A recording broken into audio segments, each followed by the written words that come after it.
லக்ஷ்மி அவர்கள் எழுதிய பண்ணையார் மகள் கதையின் தொடர்ச்சி. ஒருத்தரும் இல்லை, நீங்க சும்மா இருங்க என்று சமாதானப்படுத்திய அஞ்சலை அப்பால் போய்விடும்படி உமாவிற்கு ஜாடை செய்தாள். நல்ல சமயத்தில் இவ்வாறு ஏற்பட்ட ஒரு தடங்கள் உமாவிற்கு மெத்த ஏமாற்றத்தை கொடுத்த போதிலும் அஞ்சலை வழியாக மெல்ல உண்மையை அறிந்து கொள்ளலாம் என்ற நம்பிக்கையுடன் வெளியே வந்தாள். அது சமயம் நன்கு இருட்டி விட்டிருந்தது. மாந்தோப்பு பங்களா வாயிலில் நின்றிருந்த தனது கார் அருகே வந்தபோது அதன் டிரைவர் ஹரிக்கேன் விளக்கை பொருத்தி வைத்துக்கொண்டு வண்டியில் ஏதோ பழுது பார்த்து கொண்டிருப்பதை கண்டாள். எஜமானியை கண்டதும் திடீரென்று வண்டி பழுதாகிவிட்டது வந்து என்று இழுத்தால் போல் கூறினான் டிரைவர். திடுக்கிட்டு போன உமா, அப்படியென்றால் சரிப்படுத்த எத்தனை நேரமாகும் என்று கவலையுடன் கேட்டாள். 1 மணி நேரத்தில் முடித்து விடுவேன் என்று டிரைவர் அவளுக்கு தைரியம் கூறியதும் பங்களாவின் வாயில் திண்ணை மீது சில நிமிஷங்கள் உமா பொறுமையுடன் உட்கார்ந்து காத்திருந்து பார்த்தாள். அரிக்கையின் விளக்கை தூக்கி கொண்டு டிரைவர் முன்னும் பின்னும் காரை சுற்றி பிரதட்சணம் செய்து கொண்டு வந்தானே தவிர அவன் ஏதும் பழுது பார்த்ததாக புலப்படவில்லை. பொறுமை இழந்து போன உமா திண்ணையிலிருந்து இறங்கினாள். அது சமயம் அவளுக்கு ஒரு யோசனை தோன்றியது. கைப்பையை திறந்து பேனாவையும் ஒரு துண்டு காகிதத்தையும் எடுத்து சில வரிகளில் தன் காருக்கு ஏற்பட்ட கதியை பற்றி குறிப்பிட்டு உடனே வண்டியை கொடுத்து அனுப்பி உதவும்படி சிவகுமாரனுக்கு ஒரு கடிதம் எழுதி முடித்தாள். மாந்தோப்பு பங்களாவுக்கு சற்று தொலைவில் தான் சிவகுமாரன் வசித்து கொண்டிருந்ததனால் டிரைவர் கால்நடையாக சென்று வர சுலபமாக இருந்தது. விரைவாக சிவகுமாரனிடமிருந்து வண்டியை எடுத்துக்கொண்டு டிரைவர் வந்து விடுவான் என்று காத்து காத்து அவள் சோர்ந்தே போய்விட்டாள். பல சொந்த அலுவல்கள் காரணமாக சிவகுமார் அன்று இரவு 10 மணிக்குத்தான் வீட்டிற்கு வந்தான். வெகு நேரமாக தனக்காக பண்ணை டிரைவர் காத்திருப்பதை கண்டதும் பரபரப்புற்று தங்கள் ஆசிரமத்து வில் வண்டியை தாமதம் செய்யாது உடனே அனுப்பி வைத்தான். காரை பழுது பார்த்து எடுத்து வரும்படி டிரைவருக்கு உத்தரவிட்டுவிட்டு சிவகுமார் அனுப்பிய மாட்டு வண்டியில் ஏறிக்கொண்டு உமா பண்ணை மாளிகைக்கு திரும்பினாள். இரவு வெகு நேரமாகிவிட்டதனால் வழி முழுவதும் ஜன நடமாட்டம் ஏதுமே காணப்படவில்லை.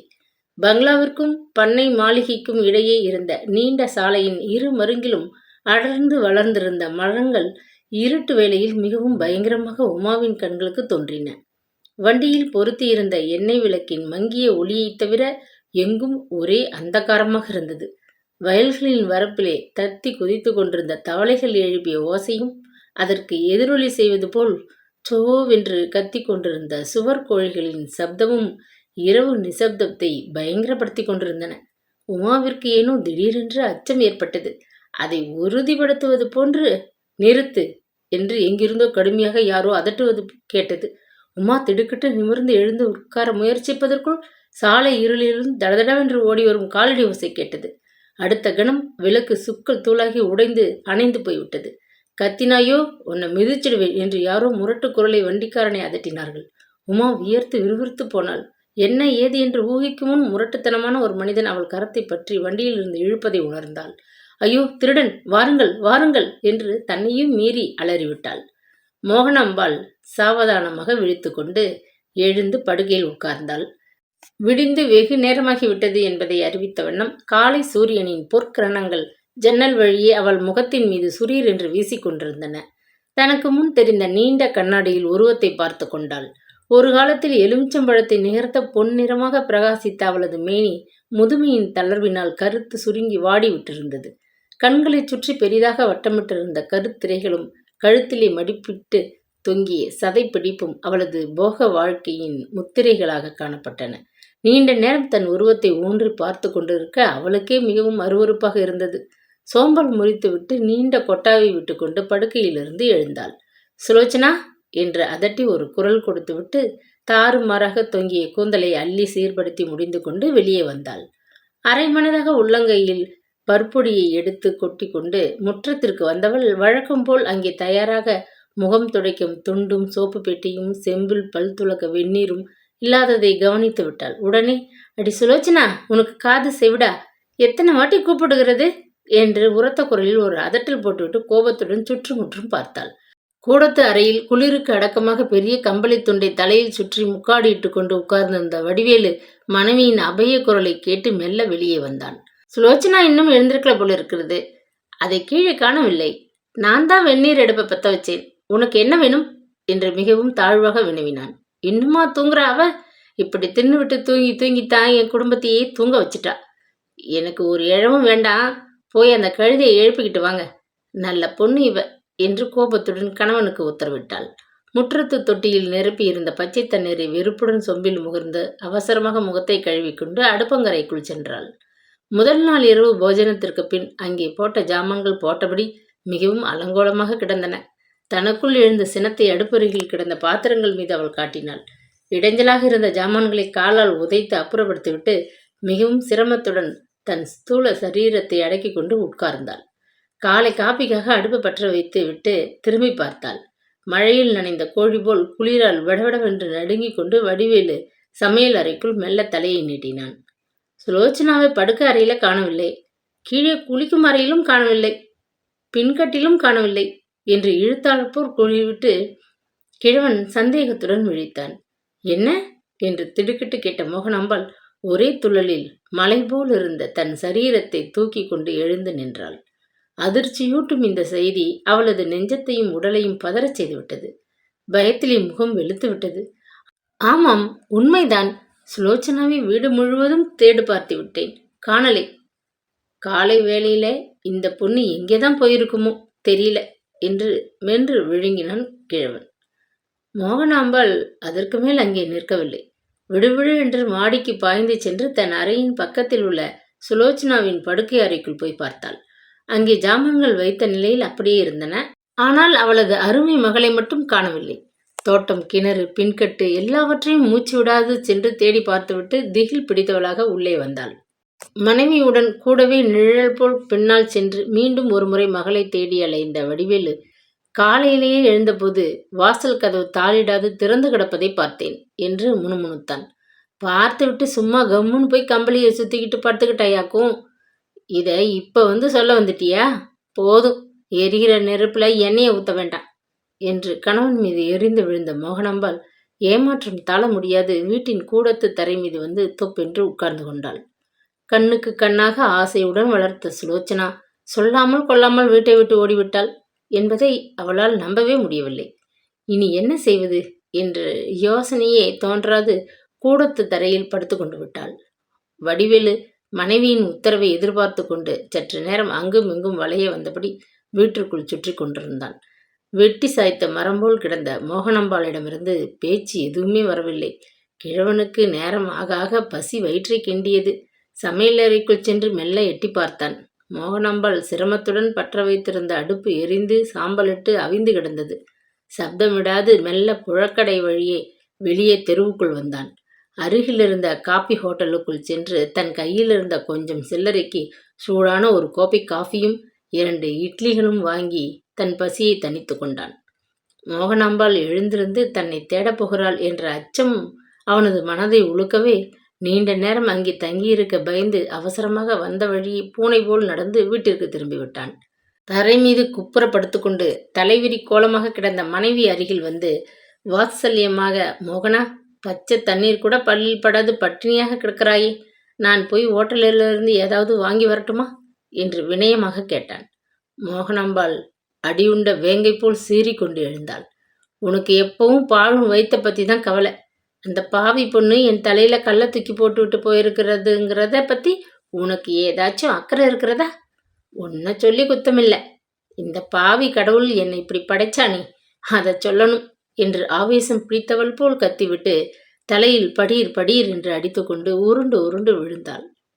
வடிவேலுக்கு தன் மனைவியை தேற்றுவது எப்படி என்றே புரியவில்லை. கையை பிசைந்து கொண்டு திருவென விழித்தபடி கூடத்தில் நின்று கொண்டிருந்தான். வாயில் வந்ததையெல்லாம் கூறி பிதற்றியபடி மோகனாம்பாள் யாரோ இறந்து விட்டது போல் முகத்தில் அரைந்து கொண்டு வாய்விட்டு புலம்பி அழுது கொண்டிருந்தாள். இந்த நிலையில் அன்று பூராவும் அவள் ஓயமாட்டாள் போலிருக்கவே வடிவேலு திக்பிரமையுடன் மேலே என்ன செய்வது என்ற யோசனை தோன்றாது கூரை முகட்டை பார்த்து கொண்டு நின்றான். இது சமயம் வாயில் கதவை யாரோ தட்டும் சப்தம் கேட்டது. மோகனாம்பாள் திடுக்கிட்டு எழுந்து உட்கார்ந்து கொண்டாள். அவசரமாக புடவை தலைப்பால் கண்ணீரை துடைத்து கொண்டு வடிவேலுவுக்கு சைகை செய்து தன் அருகே அழைத்தாள். போய் யாருன்னு பார். எவனாவது கடங்காரம் வந்திருந்தா இப்ப ஒன்னும் பார்க்க முடியாதுன்னு கண்டிப்பா சொல்லி அனுப்பிவிடு. வேறு யாராச்சும் வந்திருந்தால் சமயத்துக்கு தக்கபடி பதில் சொல்லி அனுப்பிவிடு, தெரிஞ்சுதா என்று உத்தரவிட்டு விட்டு உள்ளே சென்றாள். முகத்தை கழுவிக்கொண்டு கூந்தலை வாரி சீர்படுத்தி கொண்டாள். கூடத்திலே கேட்ட பேச்சு குரல் அவளை திடுக்கிட வைத்து விட்டது. விடிந்ததும் விடியாததுமாக, அதுவும் வீடு இருந்த அலங்கோல நிலையில் பண்ணை மேனேஜர் மகன் ரங்கதுரை அது சமயம் அங்கு வரக்கூடும் என்று அவள் எதிர்பார்க்கவே இல்லை. நிலைமையை எப்படி சமாளிப்பது என்ற யோசனை தோன்றது. அவள் மெய் பதறி சோர்ந்து விட்டாள். சுலோச்சனாவை ஆசையுடன் கண்டுவிட்டு போக வந்திருக்கும் அவனிடம் என்ன சொல்வது என்றே அவளுக்கு தோன்றவில்லை. உட்காருங்கள். ஏது ரொம்ப காலையிலே கிளம்பிவிட்டாப்புல இருக்கு? காப்பி பலகாரம் கொண்டு வரவா என்று வாய் நிறைய உபச்சாரம் செய்து கொண்டு வடிவேலு நிலைமையை சமாளிக்க முயன்று கொண்டிருந்தான். புடவை தலைப்பை எடுத்து அடக்கமாக போர்த்தி கொண்டு 32 பற்களும் தெரிய நகைத்த வண்ணம் மோகனாம்பாள் முடிவாக துணிவுடன் உள்ளிருந்து வந்தாள். வாங்க வாங்க, ஏது இந்த காலையிலேயே வந்துட்டாப்புல என்று அன்பு நிறைந்த குரலில் வரவேற்று கை குவித்து ஒரு பெரிய நமஸ்காரம் செய்தாள். வடிவேலு கூடத்தில் இருந்த நாற்காலியை மேல் துண்டினால் தட்டி சரிபடுத்தி சுவர் ஓரமாக இழுத்து போட்டான். உட்காருங்க, நிற்கிறீங்களே என்று உபசரித்தான். அலைகள் போல் சரிந்து நின்ற தன் கிராப்பு தலையை நாசுக்காக கோதிக்கொண்டு ரங்கதுரை சுற்றும் முற்றும் யாரையோ தேடுகிறவன் போல் பார்த்தான். விடிஞ்சு இவ்வளவு நேரமாகியும் இன்னும் தூங்கி எழுந்த பாடில்லை போல இருக்கிறது என்று பரிகாசமாக கேட்டுவிட்டு நாற்காலியில் உட்கார்ந்து கொண்டான். சட்டைப்பையில் சாவதானமாக கையை விட்டு ஒரு பெரிய மணிப்பர்சை எடுத்தான். அதை திறந்து பச்சை நோட்டுகளாக ஒரு பெரும் கத்தையை அவன் அலட்சியமாக வெளியே இழுப்பதைக் கண்டு மோகனாம்பாளின் கண்கள் வியப்பினால் விரிந்தன. சுலோச்சனா தூங்கி கொண்டிருந்தால் போய் எழுப்பி தொந்தரவு செய்ய வேண்டாம். நான் அடுத்த வாரம் மறுபடியும் வருவேன். தற்சமயம் இந்த 3000 ரூபாயை வைத்துக்கொண்டு கல்யாணத்திற்கு வேண்டிய நகைகள், துணிமணிகள் முதலியவற்றை தயாரிக்க தொடங்குங்கள். மேற்கொண்டு ஆகும் செலவு தொகையை நான் பிறகு சரிபார்த்து கொடுத்து விடுகிறேன். அவசரமாக இங்கே ஒரு காரியத்தை கவனிக்க வந்தேன். இப்பொழுது காப்பி பலகாரம் சாப்பிட நேரமில்லை, மன்னிக்கவும் என்று கூறிவிட்டு எழுந்தான். தன் முன் நீட்டிய பணக்கத்தையை பேராசையுடன் மோகனாம்பாள் அவசரமாக பெற்றுக்கொண்டாள். பத்திரமாக அதை இடுப்பில் சொருகி கொண்டு, ஒரு விஷயம், உங்கள் உத்தரவு இல்லாமல் ஒரு காரியம் செய்துவிட்டேன், மன்னிக்க வேணும் என்று ஆரம்பித்தாள். என்ன விஷயம் அது என்று ரங்கதுரை மிக்க ஆவலுடன் கேட்டான். ஒன்றுமில்லை, எங்கள் அத்தை ஊரிலிருந்து வந்திருந்தாங்க. சுலோச்சனா மீது அவங்களுக்கு ரொம்ப பற்றுதல். ஒரு 15 நாள் தன்னோட வீட்டிலே வச்சு குழந்தைய சீராட்டி அனுப்ப ஆசைப்பட்டாங்க. ஆதியில என் தாயார் தவறி போனப்போ என்னை எடுத்து வளர்த்தவங்க அவங்க தான். அதனால அவங்க பேச்சை தட்ட முடியல. நேற்று சாயங்காலம் அவங்களோட சுலோச்சனாவை கூட்டி அனுப்பி வச்சிருக்கேன். உங்கள் உத்தரவை கேட்கலாம்னா அதுக்கு நேரம் இல்லாது போயிடுச்சு என்று இழுத்தாற்போர் கூறிவிட்டு மிகவும் தயக்கமாக தரையை பார்த்து கொண்டு நின்றாள். ரங்கதுரை இதை கேட்டு வாய்விட்டு சிரித்தான். என்னவோ ஏதோ என்று நினைத்தேன். இவ்வளவுதானே, அதுக்கென்ன? சுலோ போய் அங்கே அத்தையம்மாளுடன் 15 நாள் என்ன, 1 மாதம் வேண்டுமானாலும் தங்கிவிட்டு வரட்டும். உறவு முறையார் வீட்டுக்கு சென்று வருவதையெல்லாம் சுலோ இப்பவே முடித்து கொள்ளட்டும். பிறகு கல்யாணமானதும் அடிக்கடி அங்கெல்லாம் சென்று வர சாத்தியப்படாது அல்லவா என்று கேலியாக கூறிவிட்டு மீண்டும் நகைத்தான். தான் எதிர்பார்த்ததுக்கு மாறாக அவன் மிகவும் உற்சாகமாக இருப்பதைக் கண்டதும் மோகனாம்பாளுக்கு போன உயிர் மீண்டும் வந்தது. நெஞ்சில் துணிவு அதிகம் ஏற்பட்டது. அப்படி 1 மாசம் போய் தங்கியிருக்க நாங்க சம்மதிப்போமா? ஒரு சமயம் அடுத்த வாரத்துல இவர் போய் கூட்டி வந்தாலும் வந்து விடுவார். வீட்டில் எல்லோரும் சௌக்கியம்தானே என்று மிகவும் சகஜமாக விசாரித்தாள். எல்லோரும் சௌக்கியம்தான். உடம்பை நல்லா கவனிச்சுக்கும்படி நான் சொன்னதாக சுலோவுக்கு கடிதம் போடுங்க. புதிய ஊர், அந்த தண்ணி சில சமயம் உடம்புக்கு ஒத்துக்காம போனாலும் போகலாம். அதனால் கொஞ்சம் ஜாக்கிரதையாக இருக்க சொல்லுங்க. சரி, நான் வரட்டுமா என்று கேட்ட வண்ணம் எழுந்து வாயிற்பக்கம் நடையை கட்டினான் ரங்கதுரை. மேனேஜர் மகனுக்கு தன் வளர்ப்பு மகள் மீதிருந்த அன்பை கண்டு மோகனாம்பாள் மனம் மெத்த கனிந்து விட்டது. வரவிருக்கும் ராஜபோகத்தையும் செல்வ சிறப்பையும் உதறிவிட்டு இந்த அசட்டு பெண் சொல்லாமல் கொள்ளாமல் எங்கே சென்றிருப்பாள் என எண்ணி தனக்குள் கலங்கினாள். ஆனால் தன் மன விசாரத்தை வெளிக்கு காட்டிக்கொள்ளாது ரங்கத்துறையை வழி அனுப்பிவிட்டு கதவை நன்றாக தாளிட்டு கொண்டு உள்ளே வந்தாள். 15 நாள் எப்படியோ காலத்தை ஓட்டிவிடலாம். அதுக்கப்பால மேனேஜர் மகனுக்கு நாம் என்ன பதில் சொல்ல முடியும்? உண்மை தெரிஞ்சா நம்ம அவன் சும்மா வைப்பானா என்று கிளியுடன் வடிவேலு கேட்டான். அவனுக்கு எப்பொழுதுமே பெரிய இடம் என்றால் மகத்தான பயம். 15 நாளும் நாம் சும்மா தின்னுவிட்டு வீட்டில் அடைந்தா கிடக்க போகிறோம்? உனக்கு புத்தி கொஞ்சம் கூட இல்லையே. 4-5 நாளுக்குள்ள அந்த கழுதியை தேடி பிடிச்சு எப்படியாகிலும் வீட்டுக்கு கொண்டு வந்துவிட வழி பார்க்க வேண்டாமா? அதுக்கு ஏதேனும் முயற்சி பண்ணியாகணும். போனால் போகிறதுன்னு விட்டு விடுகிற காரியமா இது என்று பற்களை கடித்து கொண்டு கோபத்துடன் அதட்டினாள் மோகனாம்பாள். வடிவேலு தலையை சொரிந்து கொண்டான். மோகனா, எனக்கு ஒரு யோசனை தோணுது. நம்ம பொண்ணு காணாம போயிட்டதை பத்தி போலீஸ்ல எழுதி வச்சுட்டா ஒரு நொடி பொழுதுல அவங்க கண்டுபிடிச்சு கொடுத்து விடுவாங்க. நமக்கு செலவு மிச்சம், வீண் அலைச்சலும் இல்லை என்றான். மோகனாம்பாள் முகவாயை தன் தோள்பட்டை மீது இடித்து கொண்டாள். போயும் உன் புத்தி போச்சுதே. போலீஸுக்கு தகவல் கொடுக்கறதாம். யோசனையை பார். கொல்லிக்கட்டையை எடுத்து தலையை சொரிஞ்சுக்கிட்ட கதையாத்தான் போய்விடும். விஷயம் மேனேஜர் மகன் காதுக்கு எட்டினா உன்னையும் என்னையும் அதற்கு பிறகு உயிரோட விட்டு வைப்பானா? வயது ஆச்சுதே ஒழிய உனக்கு விவேகம் எதுவுமே இல்லை. போய் முதல்ல ஹோட்டல்ல இருந்து சூடாக கொஞ்சம் பலகாரமும் காஃபியும் எடுத்துக்கிட்டு வா. பின்னாடி அந்த ஊர் சுத்தி பயல் துரைசாமியை போய் நான் கூப்பிட்டதாக கையோடு கூட்டி வா. என்ன செய்யணுங்கிறது எனக்கு தெரியும். எல்லாம் நான் கவனிச்சுக்கிறேன். நீ மட்டும் சொன்னதை செய், அது போதும் என்று கடுமையாக உத்தரவிட்டாள். இடுப்பில் சொருகியிருந்த சிறு சுருக்கு பையை எடுத்து அவிழ்த்து கொஞ்சம் சில்லறையை எடுத்து அவனிடம் நீட்டினாள். வடிவேலு மனைவியின் உத்தரவை தலைமேல் தாங்கியவனாக சமையல் அறைக்குள் புகுந்து பெரிய வெள்ளி குஜாவை எடுத்துக்கொண்டு புறப்பட்டான். அழுத களைப்பு தீர இட்லிகளை ஒன்றன் பின் ஒன்றாக பிட்டு வயிறு கொண்ட மட்டும் தின்றுவிட்டு அரை குஜா காப்பியை ஆனந்தமாக குடித்துவிட்டு எழுந்திருந்தாள் மோகனா. இடுப்பில் சொருகியிருந்த மேனேஜர் மகன் கொடுத்த பணத்தின் கணம் அவள் மனதிலே குடிகொண்டிருந்த பயத்தை விரட்டி அடித்துவிட்டது. எங்கே போயிருப்பாள் இந்த பெண்? எப்படியாவது கண்டுபிடித்து விட முடியும் என்ற துணிவு ஏற்படவே முற்றத்துக்குள் இறங்கி முகத்தை சோப்பு போட்டு நன்றாக கழுவி கொண்டாள். காலன அளவு குங்கும பொட்ட ஒன்றை நெற்றி மீது தீட்டிக்கொண்டு பெட்டிக்குள் கிடந்த பழைய பட்டு சேலை ஒன்றை எடுத்து உடுத்தி கொண்டாள். வெற்றிலை பெட்டியை கையில் எடுத்துக்கொண்டு கூடத்திற்கு வந்து தயாராக உட்கார்ந்து கொண்டாள். காலை நீட்டியபடி வெற்றிலை பெட்டியை திறந்து பாக்கை அள்ளி வாயில் திணித்து கொண்டு வெற்றிலையையும் சுவைக்கத் தொடங்கினாள். வாயிற்கதவை திறந்து கொண்டு வடிவேலு மெல்ல பூனை போல் நுழைந்தான். பின்னால் செருப்பு சத்தம் பலமாக ஒலிக்க அத்தர் மனத்தை அள்ளி வீசிக்கொண்டு உல்லாச நடையுடன் துரைசாமி உள்ளே வந்தான். என்ன நீ கால வேளையில நமக்கு வாரண்ட் வந்துடுச்சு. ஏதோ அவசர சங்கதி இல்லாட்டி அத்தான் இப்படி அலறி பிடிச்சுக்கிட்டு ஓடி வர மாட்டாரேன்னு நினைச்சேன். என் ஊகம் சரிதானே என்று கேலியாகவும் குத்தலாகவும் வினவிக்கொண்டு மிகவும் உரிமையுடன் அருகில் வந்து பாய் மீது உட்கார்ந்து கொண்டான்.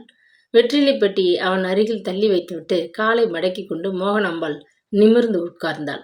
வடிவேலு இப்படியும் அப்படியும் பார்த்துவிட்டு மிகவும் பயந்தவனாக பாயின் ஒரு ஓரத்தில் மெல்ல உட்கார்ந்து கொண்டான். வா தம்பி வா, உனக்கு வாய் ஜாஸ்தியா போச்சு. உன்னை சொல்லி குத்தமில்ல, வாலிப திமிர் அப்படி உன்னை பேச வைக்கிறது என்று கூறிவிட்டு மெல்ல நகைத்த மோகனாம்பாள், வெற்றில போட்டுக்கோ, ஏன் சும்மா என்னை பார்த்து முழிக்கிற என்று உரிமையுடன் அதட்டினாள். வெற்றிலையை அள்ளி தாராளமாக வைத்துக்கொண்டு துரைசாமி மிகவும் அருகில் வந்து உட்கார்ந்து கொண்டான். என்ன நீ, இனி விஷயத்தை ஆரம்பிக்கலாம். எங்கே சுலோ? அதை கண்ணிலே காணோம் என்று குசலம் விசாரித்தான். மோகனாம்பாள் அதற்கு மேல் பொழுதை வீண் செய்ய விரும்பவில்லை. சுலோச்சனா பற்றி பேசத்தான் உன்னை கையோடு கூப்பிட்டு அனுப்பினேன். தம்பி, நேற்று ராத்திரி கொஞ்சம் நான் கோபமாக சுலோ கிட்ட பேசிவிட்டேன். அந்த பெண்ணுக்கு ரோஷம் தாங்கவில்லை. காலை விடிஞ்சு பார்த்தா வீட்டிலே காணும். மனசு உடைஞ்சி போய் அது எங்கேயாவது ஆற்றுல குளத்தில் விழுந்து விட்டா என்று கூறி முடிக்காது பொலபொலவென்று கண்ணீரை உகுத்து விட்டு திணறினாள். போங்க நீங்கள் ஒன்று. இந்த காலத்து பெண்களை நீங்கள் என்ன நினச்சிக்கிட்டு இருக்கீங்க? ஆற்றுல குளத்தில் அவங்க ஏன் போய் விழுகிறாங்க? அண்ணி, வெளிப்படையாக கேட்குறேன்னு கோவிச்சிக்காதீங்க. சுலோவுக்கு மேனேஜர் மகன் தவிர வேறு யார் மேலாச்சும் என்று கேட்டு நிறுத்தினான். மோகனாம்பாள் கண்ணீரை துடைத்து கொண்டாள். துணிவாக துரைசாமி கேட்ட கேள்வி அச்சத்தையோ அருவருப்பையோ கொடுக்கவில்லை. அவளுக்கு மேனேஜர் மகன் பரிச்சயமாகும் முன் சுலோவுக்கு ஒரு வாலிப பையன் மீது கொஞ்சம் நாட்டம் இருந்தது, உண்மைதான். ஏன் பொய் சொல்லணும்? அவனைத்தான் கட்டிப்பேன்னு ஒரே பிடியா கூட அப்போ இருந்தா. அது சமயம் பட சம்பந்தமாக நாங்கள் ரொம்ப மும்முரமாக இருந்ததால் நான் பிடி கொடுத்து பேசலை. பட்டணத்து விட்டு வந்ததும் சுலோ அவனை பற்றி நாலாவட்டத்தில் மறந்து விட்டாள். பகவான் அறிய சொல்கிறேன் தம்பி, மேனேஜர் மகனை தவிர அவ தற்சமயம் வேறு யாரையும் கனவுல கூட நினைச்சதில்லை என்றால் படபடப்புடன். வீட்டுக்குள்ளேயே அடைஞ்சு கிடக்குறீங்க. உங்களுக்கு உலக விவகாரம் அதிகம் தெரியாது அண்ணி. மேலத்தெருவு சிங்காரத்தின் பெண் அபரஞ்சி தெரியுமா?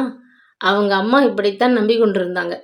அதை கட்டிக்கொள்ள ஒரு பணக்கார பையன் ஒற்றை காலில் தபசு செஞ்சுக்கிட்டு இருந்தான். அதுவும் அவன் மேலே உசுராக இருப்பது போல நடிச்சுக்கிட்டு இருந்தது. கல்யாணத்துக்கு தேதி வச்ச சமயம் பார்த்து அது சொல்லாமல் கொள்ளாமல் கம்பி நீட்டி விட்டது என்றான். பின்னாலே என்ன நடந்தது என்று திகிலுடன் மோகனாம்பாள் கேட்டதும் சிங்காரம் ஓடி வந்து என் காலில் விழுந்தான். 2000 ரூபாய் வரை பணம் தண்ணியாக செலவாச்சு. ஆனாலும் காதும் காதும் வச்சா போல 3 நல்ல பெண்ணை தேடி கண்டுபிடிச்சு இழுத்து கொண்டு வந்து கல்யாணத்தை நடத்தி விட்டோம். இப்போ அது 4-5 பிள்ளை குட்டிகளோட நல்லா வாழ்ந்துக்கிட்டு இருக்கு என்றான் அலட்சியமாக. கடவுள் அறிய சொல்கிறேன், எங்க சுலோச்சனா அப்படியெல்லாம் தப்பா போகிற பெண் அல்ல. நான் கோவிச்சது தாங்காது வீட்டை விட்டு வெளியே போயிடுச்சு.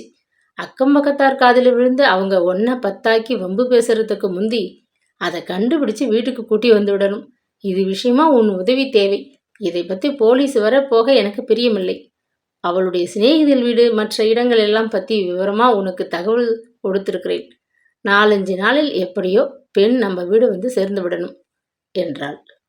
கருமியிலும் கருமியான மோகனாம்பாள் தன் வசம் பலமாக சிக்கிக் கொண்டிருக்கிறாள் என்பதை உணர்ந்த துரைசாமி தொண்டையை கனைத்து கொண்டு எழுந்து நிமிர்ந்து உட்கார்ந்தான். அண்ணி, நீங்க பாட்டில் சுலபமாக சொல்லிவிட்டீங்க. ஆனால் இது சும்மா சட்டுன்னு ஆகிவிடுகிற காரியமா? ஹோட்டல்கள், ரயில் வண்டிகள், அக்கம் பக்கத்து ஊர்கள் அனைத்திலும் சல்லடை போட்டு சலித்தாக வேண்டும். ஒருத்தர் செய்யக்கூடிய வேலை இல்லை. 10 ஆட்களை வைத்து கண்கூத்தி பாம்பு போல கவனிக்க ஏற்பாடு செய்யணும். அதுக்கெல்லாம் வெள்ளையப்பனை தாராளமாக வெளியே எடுத்து வைக்கணும். சுமார் 2000 இல்லாமல் காரியம் நடக்காது என்றான். மோகனாம்பாள் இதை கேட்டு திடுக்கிட்டு போனாள். அத்தனை பணத்திற்கு நான் எங்கே எப்போ போவேன்? அவ்வளவு இருந்தா நான் ஏன் இந்த ஊரில் திண்டாடி கொண்டு காலட்சேபம் செய்ய வேணும்? ஏதோ கூட குறைய வச்சுக்கொண்டு காரியத்தை முடிக்கப்பார் என்று பேரம் பேசினாள். நான் வேண்டுமானால் அண்ணி என்ற உறவுக்காக எல்லாம் இனாமாக செய்து முடிப்பேன். மற்றவங்க அப்படி செய்வாங்களா? ஒரு 1000 இல்லாது ஒன்றுமே நடக்காது. வீண் பேச்சு என்னத்துக்கு? பணம் செலவழிக்க மனம் இல்லாட்டி விட்டு விடுங்க. பேசாமல் போலீஸுக்கு தகவல் கொடுத்து விட்டு நிம்மதியாக இருங்க. தானே பெண் உங்கள் வீட்டை தேடிக்கிட்டு வந்து நிற்பா என்றான். அது தெரியாமல் இல்லை. இந்த விஷயம் ஊராருக்கெல்லாம் தெரிய வேண்டாம் என்பதற்காகத்தானே உன்னை கூட்டி வந்தேன் என்று வடிவேலு குறுக்கிட்டான். மோகனாம்பாளுக்கு எரிச்சல் பற்றி கொண்டு வந்தது. தம்பி, ரொம்ப ஓங்கி ஓங்கி பேசாதே. என்னால் இது விஷயமா ஒரு 500 ரூபாய் தான் செலவழிக்க முடியும். அதுக்கு சம்மதம் என்ன ஒப்புக்கொள், இல்லாட்டி நடைய கெட்டு. தலைக்கு மேலே வெள்ளம் ஓடும்போது சான் போனா என்ன, முழம் போனா என்ன என்று கோபத்துடன் கூறிவிட்டு எழுந்திருந்தாள். துரைசாமிக்கு காலை வேளையில் கிடைத்த இந்த சந்தர்ப்பத்தை வீணே நழுவ விட மனமில்லை. உட்காருங்க அண்ணி, உங்களுக்கு இத்தனை பதட்டம் ஏன்? சரி, நீங்கள் சொல்கிறபடியே இருக்கட்டும். பணத்தை இன்றே கையில் கொடுத்து விட்டால் காரியத்தை விடுவிடுவென்று 2 நாளில் முடித்து கொடுக்கிறேன். அதை பற்றி கவலைப்பட வேண்டாம் என்றான். அப்படி முழு தொகையும் முன்னாடியே கொடுக்க முடியுமா தம்பி? மேலும் என் கையில் தற்சமயம் அத்தனை பணமும் கிடையாது. நான் உள்ளே போய் பார்க்கிறேன், கிடைச்சதை கொடுக்கிறேன். நீ வேலையை ஆரம்பி. ஸ்லோ வந்து இங்கே சேர்ந்ததும் மீதி பணத்தை எண்ணி உன் கையில் நான் கொடுத்து விடுவேன். சத்தியம், நீ என்னை நம்பலாம் என்றாள். அதற்கு மேல் துரைசாமி பதில் பேசாதிருக்க உள்ளே சென்று சில நிமிஷங்கள் பொறுத்து வந்தாள். சில்லறையும் நோட்டுமாக 50 ரூபாய் எடுத்து வந்து அவன் முன்னிலையில் வைத்து, இந்தா, இதை வைத்துக்கொள். வீணாக நேரத்தை போக்காம சட்டு புட்டுன்னு கவனி. சுலோவை இன்னும் சித்த நேரத்தில் கண்டுபிடிச்சு கொண்டு வந்தாலும் சரி, நான் சொன்ன வாக்கை தவற மாட்டேன் என்றாள். அதற்கு மேல் அவளிடம் பேரம் பேசி பயனில்லை என்பதை கண்ட துரைசாமி பேசாது அந்த தொகையை எடுத்து தன் சட்டைப்பையில் அடைத்து கொண்டான். அண்ணி, ஸ்லோவினுடைய ஃபோட்டோ ஒன்று இருந்தால் கொடுங்க. எங்கள் ஆட்கள் கிட்ட காட்ட உபயோகமாக இருக்கும் என்றான். மாடி அறையில் மாட்டியிருந்த புகைப்படம் ஒன்றை தேடி எடுத்துக்கொண்டு வந்து மோகனாம்பாள் கொடுத்தாள். கொஞ்சம் நேரம் ஊர்க்கதைகளை பேசிவிட்டு துப்பறியும் துரைசாமி மோகனாம்பாளிடம் காலை வேளையில் கவர்ந்து கொண்ட பணத்தை பற்றி திருப்தி அடைந்தவனாக வெளியேறினான். மோகனாம்பாள் இப்படி மனதை அலட்டி கொண்டு மகளை கண்டுபிடிக்க பல முயற்சிகள் செய்து கொண்டிருந்த அதே சமயம் நகரத்திலிருந்து கிழக்கே சென்று கொண்டிருந்த ராஜபாட்டையில் ஒரு மோட்டார் வண்டி கனவேகமாக ஓடிக்கொண்டிருந்தது. அதனுடைய பின் ஆசனத்திலே அமர்ந்திருந்த 2 ஆண்களுக்கு நடுவிலே சுலோச்சனா உட்கார்ந்திருந்தாள்.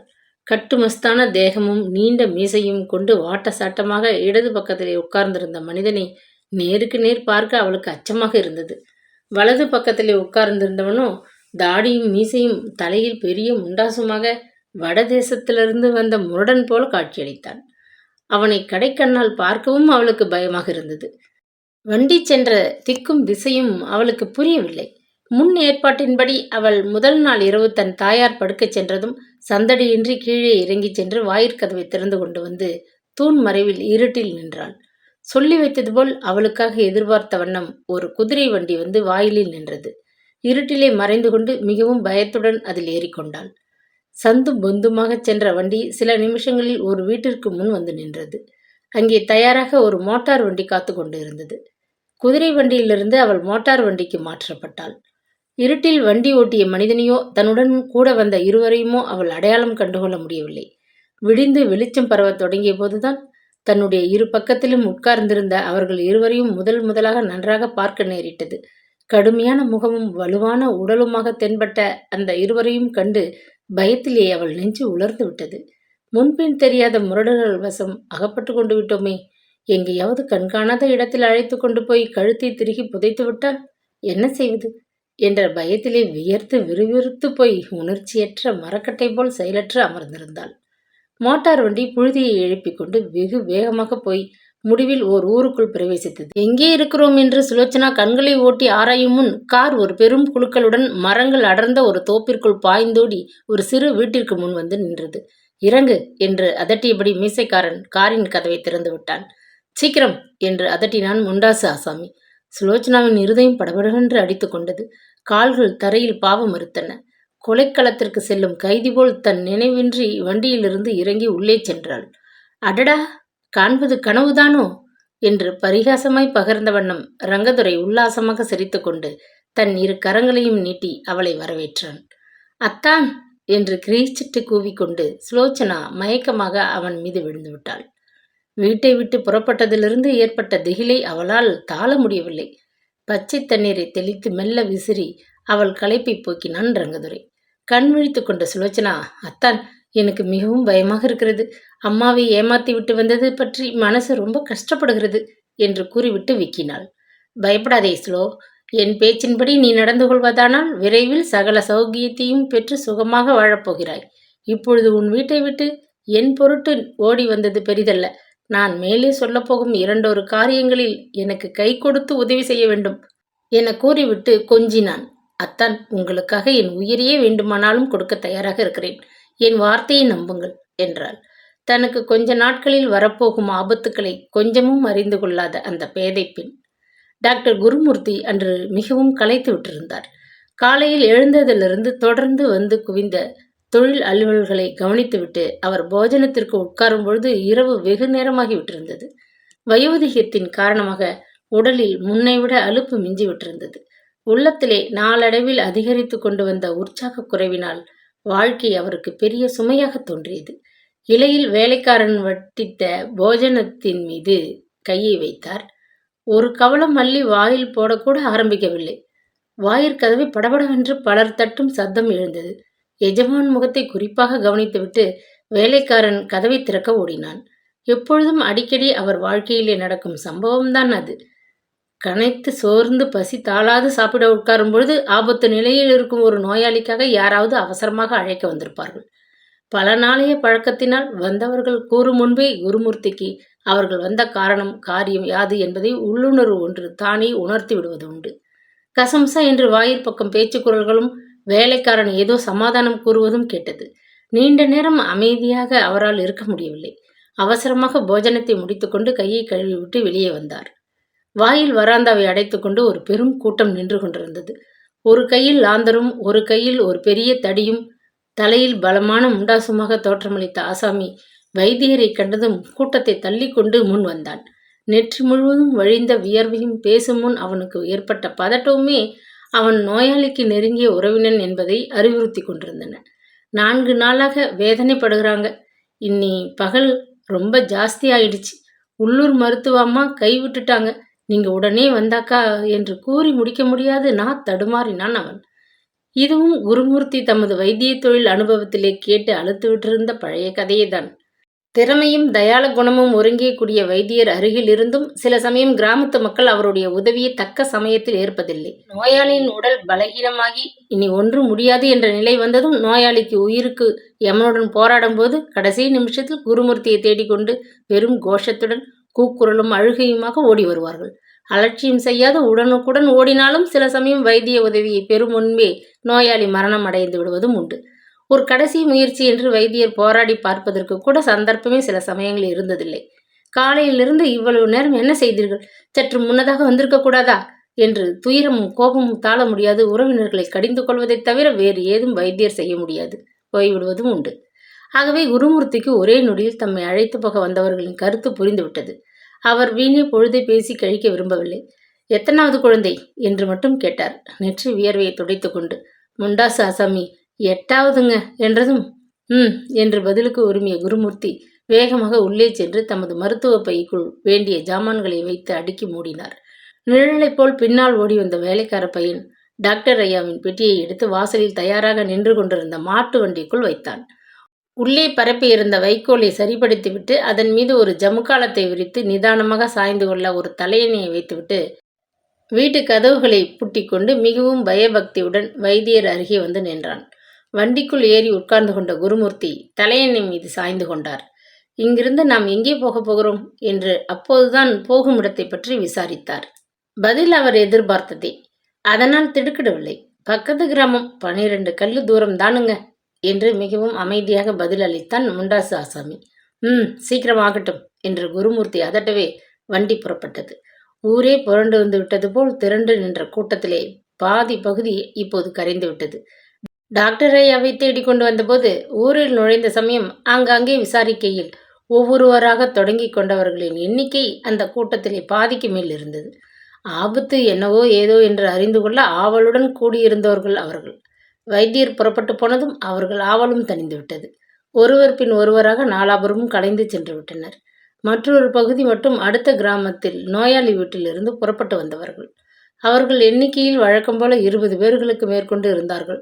நோயாளிக்கு நெருங்கிய உறவினனான முண்டாசு ஆசாமி மட்டும் வண்டியோட்டுபவன் அருகே ஏறி உட்கார்ந்து கொண்டான். மற்றவர்கள் வண்டிக்குள் முன்னும் பின்னுமாக 2 பகுதிகளாக பிரிந்து கொண்டு வண்டியுடன் பாதி ஓட்டமும் பாதி நடையுமாக சென்று கொண்டிருந்தார்கள். அழகர் நத்தத்தின் முக்கிய தெருக்களை விரைவாக கடந்து சென்று விட்டது அந்த வண்டி. ஆனால் ராஜபாட்டையை தாண்டி குறுக்கே செல்ல வேண்டிய பாதை முழுவதும் மண்ணும் கற்களும் நிறைந்து கிடந்ததனால் சக்கரங்கள் மண்ணிற்குள் புதைந்து எழும்பி நகர்வதற்குள் யுகமாக தோன்றியது. மேட்டிலும் பள்ளத்திலும் ஏறி இறங்கி குலுங்கியபடி போய்க் கொண்டிருந்த வண்டியில் கண்களை மூடியபடியே சிந்தனையே உருவாக குருமூர்த்தி உட்கார்ந்திருந்தார். இரவின் அமைதியான அந்த வேளையில் எங்கிருந்தோ ஒரு பயங்கரமான அலறல் கேட்கவே வண்டியோட்டி உட்பட அனைவரும் திடுக்கிட்டு அரண்டு போய் செயலற்று விட்டனர். கண்களை விழித்து கொண்டு வண்டியிலிருந்து தலையை நீட்டி வெளியே எட்டி பார்த்தார் குருமூர்த்தி.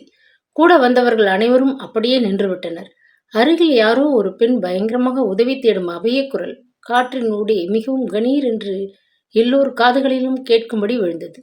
யாரோ பொம்பளையை கொலை செய்யறா போல தோணுதுங்க என்றான் நடுக்கத்துடன் முண்டாசு ஆசாமி. மறுபடியும் காற்றினுடைய வீல் என்று அலறல் கேட்கவே டாக்டர் குருமூர்த்தி வண்டியிலிருந்து துள்ளி கீழே குதித்தார். சற்று நின்று சப்தம் வந்த திசையை நிதானித்து விட்டு, வாருங்கள், ஓடி வாருங்கள், இந்த பக்கம்தான் என்று குறிப்பிட்ட பாதையை காட்டிவிட்டு தாம் வேகமாக முன்னே ஓடினார். சுற்றிலும் சூழ்ந்து கொண்டிருந்த கார் இருளில் உமாவுக்கு ஒன்றுமே புலப்படவில்லை. தான் ஒரு பயங்கரமான ஆபத்தில் சிக்கிக் கொண்டிருக்கிறோம் என்று மட்டும் புரிந்தது. அவளது உடல் பயத்தில் கிடுகிடுவென்று நடுங்கியது. நெஞ்சு வெடித்து விடும் போல் அடித்து கொண்டது. மேலே அதிகம் கத்தவும் முடியாதது போல் கிளி தொண்டையை அடைத்து கொண்டது. அண்ணாச்சி, இன்னைக்கு முழிச்ச மூஞ்சி நல்ல மூஞ்சிதான் என்று கேலியுடன் கூவிய முரடன் ஒருவன் உமாவின் கரத்தை கெட்டியாக பற்றி பலவந்தமாக வண்டியிலிருந்து அவளை வெளியே இழுத்தான். ஐயோ என்று உமா பதிலுக்கு கிரீச்சிட்டு அலறினாள். ஆச்சரியத்திற்கு அறிகுறியாக விஷ் என்று ஒருவன் சீட்டி அடித்தான். கையில் பிடித்திருந்த டார்ச் விளக்கை அவள் முகத்துக்கு எதிரே ஒரு கணம் மின்ன விட்டான் இன்னொருவன். பேஷ் பேஷ், பெண்ணும் மாப்பிள்ளையும் சேர்ந்தாற்போல் கிடைச்சிட்டாங்க. மேலே முகூர்த்தத்தை நடத்தி வைக்க வேண்டியதுதான் பாக்கி. தம்பி என்று பரிகாசமாக கொக்கரித்தான் இன்னொருவன். உதவிக்கு யாராவது வாருங்கள், ஐயோ ஐயோ என்று இரவின் நிசப்தத்தை கிழித்து கொண்டு மீண்டும் உமா அலறினாள். சும்மா இரு, இல்லாட்டியும் மண்டை சிதறிடும் என்று அதட்டிய முரடர்களில் ஒருவன் இடது கரத்தால் அவள் வாயை அழுத்தி பொத்தினான். வலது கரத்தினால் அவள் கழுத்தில் அணிந்து கொண்டிருந்த ஆபரணங்களை களைவதில் அவன் மும்முரமாக ஈடுபட்டு விட்டான். மாப்பிள்ளை இறங்கையா, வண்டியை விட்டு வெத்தில பார்க்க வைக்கணும்னு காத்திருக்கிறாயா என்று கேலியாக கேட்ட வண்ணம் அவர்களில் ஒருவன் வண்டிக்குள் பாய்ந்து இருட்டில் கையை நீட்டி துழாவி கொண்டிருந்தான். வண்டியில் வேறு யாரும் காணப்படாதது அவனுக்கு ஆச்சரியத்தை விளைவிக்கவே, மச்சான், மாப்பிள்ளையை காணவில்லையே, இதென்ன கூத்து என்று வியப்புடன் கூறினான். நமக்கென்ன, கிடைச்சது ஆதாயம் என்று ஒருவன் அதற்கு சமாதானம் கோரும் குரல் கேட்கவே அனைவரும் வண்டியை விட்டு உமாவை சுற்றி கொண்டனர். உயிருக்கும் மானத்திற்கும் போராட வேண்டிய நிலைமை ஏற்பட்டவுடனே எங்கிருந்தோ பண்ணையார் மகளுக்கு உடலில் அபாரமானதொரு சக்தி ஏற்பட்டு விட்டது. தன்னை இறுக பிடித்திருந்த முரடன் கையிலிருந்து ஒரு சிறு பந்து போல் அப்பால் துள்ளி இருட்டில் தலைதறிக்க ஓடினாள். ஐயோ ஐயோ, உதவிக்கு யாரும் இல்லையா என்று அண்ட சராசரம் எல்லாம் எதிரொலிக்க அபய குரல் கொடுத்து பீறிட்டு அலறத் தொடங்கிவிட்டாள். அட, பயந்துருவோமா? எங்கே போற பார்ப்போம் என்று அதட்டி கொண்டு முரடர்கள் அவளை பின்பற்றி ஓடத் தொடங்கினார்கள். மேலாடை நழுவி விழ முள்ளும் புதர்களும் காலை கிழிக்க வேடன் கையிலிருந்து மீண்ட பறவை தன் உயிருக்கு மன்றாடி ஓட முயற்சிக்கையில் ஏற்படும் அந்த பெரும் கடைசி முயற்சியை உமா மேற்கொண்டு விட்டாள். இது சமயம் கையில் லாந்தர்களும் தடிகளுமாக பல ஆட்கள் நாலாபுரத்திலிருந்து தங்கள் திசையை நோக்கி ஓடி வருவதை அறிந்ததும் அவளை துரத்தி கொண்டு பின்னால் வந்த முரடர்கள் பாடு திண்டாட்டமாகிவிட்டது. கிணறு வெட்ட பூதம் புறப்பட்டது போல் தங்கள் நிலைமை திடீரென்று அபாயகரமாகிவிட்டதை அறிந்ததும் அவர்கள் மேலே தொடர்வதை நிறுத்திவிட்டு ஆளுக்கு ஒரு திக்கில் மரங்கள் பின்னால் பதுங்கி தலைதெறிக்க ஓடி தப்பித்து கொள்ள முயன்றனர். டாக்டர் குருமூர்த்தியை அழைக்க வந்த கோஷ்டியினர் சிலருக்கு ஏற்பட்ட அபார உற்சாகத்திலே உமாவை தாக்க நின்ற முரடர்கள் பாடு பெரும்பாடாகிவிட்டது. அகப்பட்டு கொண்டால் உயிர் தப்பாது என்ற கிளியினால் காற்றிலும் வேகமாக வெகு தூரத்தில் சாலைக்குள் சென்று மறைந்து விட்டனர். கடவுளது கிருபையினால் தன் உயிருக்கும் மானத்திற்கும் ஏற்பட்ட பெரிய ஆபத்து திடீரென்று எதிர்பாராத உதவியினால் பஞ்சாக பறந்தோடி விட்டதை உணர்ந்த உமாவுக்கு அதற்கு மேல் தாழ முடியவில்லை. தன் அருகே வந்து நின்ற வைத்தியரை அவளால் இருட்டில் சட்டென அடையாளம் கண்டுகொள்ள முடியவில்லை. தாயை வெகு நேரம் பிரிந்திருந்த குழந்தை மீண்டும் பார்க்கும்பொழுது துக்கம் நெஞ்சை அடைத்துக் கொள்வது போல் சமயத்திற்கு வந்து உதவிய அந்த கூட்டத்தில் அனைவரையும் கண்டு துக்கம் தாழ முடியாது அவள் விம்மினாள். ஐயா, நீங்கள் எல்லோரும் எனக்கு செய்த உதவிக்கு நான் என்ன கைமாறு செய்யப் போகிறேனோ தெரியவில்லை. இதை நான் என்றென்றும் மறக்க மாட்டேன் என்று தடுமாறினாள். அதற்கு மேல் அவளால் பேச முடியவில்லை. ஆயாசமும் பயத்தினால் ஏற்பட்ட சோர்வும் தாழ முடியாது அப்படியே மயக்கமாக கீழே சாய்ந்து விட்டாள். வண்டிக்குள் கிடந்த ஆசனத்தை சரிபடுத்தி அவளை மெல்ல தூக்கி அதற்குள் போட்டுவிட்டு ஹரிக்கேன் விளக்கை முகத்து அருகே அந்த ஆட்கள் பிடித்த பொழுதுதான் டாக்டர் குருமூர்த்திக்கு அந்த அபலை பெண் யார் என்று விளங்கியது. தமக்குள் எழுந்த ஆச்சரியத்தையோ வியப்பையோ அவர் ஏதும் வெளிக்காட்டவே இல்லை. தமது மருந்து பெட்டியை அவசரமாக திறந்து மயக்கம் தெளிவிக்க ஒரு மருந்தை எடுத்து ஒரு சிறு கிண்ணத்தில் விட்டு கொஞ்சம் தண்ணீர் சேர்த்து கலக்கி உமாவின் வாய்க்குள் மெல்ல சிரமப்பட்டு செலுத்தினார். அவளுக்கு ஏற்பட்ட அதிர்ச்சியினால் நரம்பு ஸ்தானம் பலகீனம் அடையாதிருக்க ஒரு நல்ல தூக்க மருந்தை ஊசி மூலம் செலுத்திவிட்டு பெட்டியை மூடிக்கொண்டு கீழே இறங்கினார். இதற்குள் பாதையோரத்தில் மயக்கமாக தன் நினைவின்றி கிடந்த வண்டியோட்டிக்கு சிலர் சைத்தியோபச்சாரங்கள் செய்து அவன் மயக்கத்தை தெளிவிக்க முயற்சித்தனர். வைத்தியரும் மற்ற எல்லோரும் கூடி செய்த உபச்சாரத்தில் அவன் விரைவில் தன் நினைவு பெற்று எழுந்துவிட்டான். எனினும் மேலே வண்டியை ஓட்டிக்கொண்டு மறுபடி அவன் தனியே போக குருமூர்த்தி அனுமதிக்கவில்லை. அவரது யோசனையின் பேரில் வந்திருந்த ஆட்களில் பாதி பேர்கள் உமா வந்த வண்டியை பாதுகாத்து அவளை பத்திரமாக அவளது மாளிகையில் கொண்டு ஒப்படைக்கும் பொறுப்பை உற்சாகத்துடன் ஏற்றுக்கொண்டனர். எனவே கூட்டம் இரு பகுதிகளாக பிரிந்தது. ஒரு பகுதியினர் குருமூர்த்தியுடன் அடுத்த கிராமத்து நோயாளியை கவனிக்க வேறு திக்கில் விரைந்தனர். ஒரு பகுதியினர் பண்ணையார் மகளுக்கு பராக்கு காட்டிய வண்ணம் அவளை பத்திரமாக மாளிகைக்கு கொண்டு செல்லும் பணியில் மற்றொரு திக்கில் பிரிந்தனர். இந்த சம்பவம் நடந்து ஒரு வார காலமாகிவிட்டது. உமா அன்று படுக்கையாக படுத்தவள் நரம்பு அதிர்ச்சி தாழ முடியாது நோயாளியாக படுத்துவிட்டாள். அவள் எவ்வளவோ முயற்சித்த போதிலும் இந்த விஷயம் ஊர் முழுவதும் எப்படியோ பரவிவிட்டது. பண்ணையார் மகளை யாரோ போக்கிரிகள் வளைத்து கொண்டு இம்சை செய்ய பார்த்தார்களாமே, கல்வர்கள் கையில் பண்ணையார் மகள் சிக்க இருந்தாலாமே என்றெல்லாம் கதைகள் பலவிதமான உருவத்தில் அழகர் நத்தம் காற்றில் பரவி மிதந்து கொண்டிருந்தன. வழக்கம்போல் வேலையற்ற வம்பர்கள் ஒன்றை 10ஆக திரித்து வெவ்வேறு வர்ண பூச்சு பூசி அதை மேலும் மேலும் பரப்பும் கைங்கரியத்தில் துரிதமாக ஈடுபட்டு கொண்டிருந்தனர். தன்னுடைய வண்டியில் சென்ற உமாவுக்கு ஏற்பட்ட ஆபத்தை அடுத்த நாள் காலையிலேயே சிவகுமார் டாக்டர் குருமூர்த்தி வாயிலாக அறிந்து கொண்டு விட்டான். அவன் கூட துணைக்கு செல்லாதிருந்தது தவறு என்று அவன் உள்ளம் மிகவும் வேதனைப்பட்டது. கல்வர்கள், முரடர்கள் முதலிய யாரோ அந்நியர்கள் உமாவை தாக்க முயற்சித்தார்கள் என்பதை அவன் மனம் நம்ப மறுத்தது. மலை போல் ஏற்பட்ட ஆபத்து கடவுள் கருணையால் எதேச்சையாக வைத்தியர் குருமூர்த்தி மற்றவர்களின் மூலமாக தகர்க்கப்பட்ட போதிலும் சிவகுமாரனுக்கு மட்டும் உமாவை சுற்றிலும் ஒரு பெரிய ஆபத்து ஆரம்பமாகி இருக்கிறது. இந்த முதல் தாக்குதல் அதன் அறிகுறி என்ற வரைக்கும் உள்ளுணர்வு ஒன்று எச்சரிக்கை செய்ய தொடங்கிவிட்டது. எனவே அவன் உமாவை ஒவ்வொரு நிமிஷமும் பாதுகாத்து அந்த பயங்கரத்திலிருந்து மீட்டுவிட வேண்டும் என்ற தீர்மானத்தை மேற்கொண்டான். அவ்வாறு செய்வது தன் கடமையும் கூட என்று எண்ணினான். அதன் பயனாக டாக்டர் குருமூர்த்தி அடுத்த தினம் பண்ணையார் மகளது ஆரோக்கியத்தை அறிந்து போக தானே மாளிகைக்கு விஜயம் செய்திருந்த போது கூடவே சிவகுமாரனும் வந்திருந்தான். அதற்கு பின்னர் தினம் 2 வேளைகள் அங்கே தானே வழியே சென்று உமாவை கண்டு அவளது க்ஷேம லாபங்களை விசாரித்து அவளது ஆரோக்கியத்திலும் பாதுகாப்பிலும் கருத்து எடுத்துக் கொள்ளலானான். 10 நாட்கள் படுத்த படுக்கையாக இருந்துவிட்டு அன்று காலைதான் ஸ்நானம் செய்து சுத்தமான ஆடைகள் உடுத்தி முதல் முதலாக உமா எழுந்து வீட்டிற்குள் மெல்ல நடமாட ஆரம்பித்தாள். சமையற்காரன் தயாரித்து கொண்டு வந்து சூடாக பரிமாறிய கஞ்சியை உட்கொண்ட வண்ணம் மாளிகையின் பின்கட்டு ஹாலில் அவள் ஓய்வாக ஆசனம் ஒன்றில் சாய்ந்து கொண்டு அமர்ந்திருந்தாள். முரடர்களால் தாக்கப்பட்ட அந்த பயங்கரத்தின் அதிர்ச்சியிலிருந்து அவள் வெளியேற முயற்சித்து கொண்டிருந்த அந்த 10 நாட்களில் அவளுக்கு ஓய்வு என்பது உண்மையில் ஒரு நிமிஷமும் இருக்கவில்லை. பண்ணையார் மரணமடைந்த பின்னர் துக்கம் விசாரிக்க வந்து போய்க் கொண்டிருந்த உற்றார் உறவினர் நண்பர்களின் கூட்டத்தைப் போல் 2 மடங்கு அனுதாபிகளின் கூட்டம் ஓயாது பண்ணை மாளிகைக்கு வந்து போய்க் கொண்டிருந்த வண்ணமேதான் இருந்தது. உமா எவ்வளவோ கண்டிப்பாக இருந்தும் அவளால் சிலரை தவிர்க்க முடியவில்லை. தன்னந்தனியாக ஒரு பெண் இத்தனை பெரிய அந்தஸ்திலே வாழ்வதைக் காண எந்த பாவியோ பொறுக்காது இந்த அக்கிரமம் செய்திருக்கிறான் அம்மா என்று வந்து போனவர்கள் ஓயாது அவளிடம் புலம்பி அனுதாபம் தெரிவித்து அவளது மனக்குழப்பத்தை அதிகரித்த வண்ணம் இருந்தனர். பலர் பலவிதமாக பேசியதையெல்லாம் கேட்டு பண்ணையார் மகள் தனது வருங்காலத்தை பற்றி மிகவும் கலங்கிவிட்டிருந்தாள். முன்னைப்போல் அவளுக்கு தன்னந்தனியாக அந்த பங்களாவினுள் வசிக்க மிகவும் பயமாக இருந்தது. அவளது மனப்போராட்டத்தை ஒருவாறு உணர்ந்து கொண்ட வைத்தியர் குருமூர்த்தி சிவகுமாரனிடம் அதை பற்றி பக்குவமாக பேசினார். அதன் பயனாக சிவகுமாரன் அவளை போலி பயத்திலிருந்தும் உண்மையான ஆபத்திலிருந்தும் தன் உயிரை கொடுத்தேனும் காப்பாற்றி விடுவது என்று தீர்மானித்து விட்டான். அன்று தினம் அவளை காண அங்கு வந்தபோது சில முன் ஏற்பாடுகளுடனே அவன் வந்திருந்தான்.